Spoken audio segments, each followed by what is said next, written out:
आप राहुल गांधी से इतना नाराज क्यों रहते मैं हैं? कब आप उन पर कैसे कैसे हमले करते हैं? मैं कब कहता हूँ? मैं पढ़कर सुनाऊं, आपके बयान में लेकर आया हूं। हाँ करो।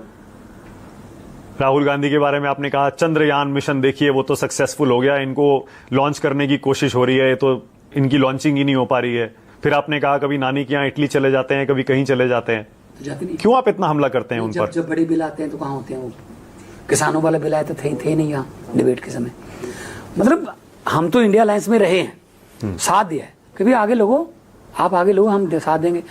हमने तो अलायंस भी लड़ी थी इलेक्शन, आखिरी दिन तक नहीं पता थी कांग्रेस के कौन कैंडिडेट होगा।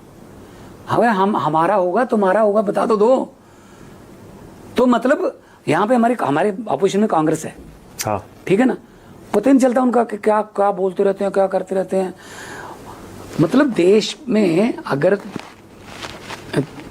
बीजेपी को हम जिम्मेदार ठहराते हैं कि देश की इकोनॉमी, देश का ये हो गया, वो देश में नफरत का माहौल, ये वो, उसमें उतने हाथ फिर कांग्रेस का भी तो है ना। तो अपोजिशन क्यों नहीं लड़ाई लड़ रहे वो?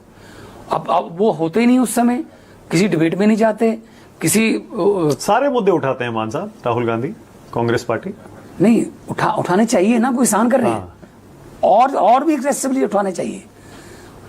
ये मतलब मुझे समझ नहीं आती कि वो गुजरात में हम इकट्ठे लड़े, एक बाई इलेक्शन आ गई, वो पहले हमने किया था कि देखो अगर ये जो सीटें हमारी हैं उन पे आप ना बंदा खड़ा करना, जो आपकी जो सीटें आपकी हैं, जो अलायंस होता है, जैसे इस बार उन्होंने मुकर गए, बंदा खड़ा कर दिया जी वहां से, जहां से गोपाल अटालिया जीता है। कांग्रेस ने मतलब कहते जी नहीं, हम तो मतलब बीजेपी की हेल्प कर रहे थे वो गुजरात में, तो हाँ हम जीते हैं, फिर कांग्रेस हार गई, तो हम इंडिया अलायंस में क्या करेंगे फिर? सर नहीं है ना इंडिया अलायंस में भी आप? हम क्या कर रहे हैं इंडिया अलायंस? हाँ, राष्ट्रपति के समय हमने साथ दिया उनका, है ना। संविधान के मामले में तो बहुत बार पॉलिटिकल पार्टियों को अगर संविधान ही नहीं बचेगा, देश ही नहीं बचेगा, तो क्या पॉलिटिकल पार्टी?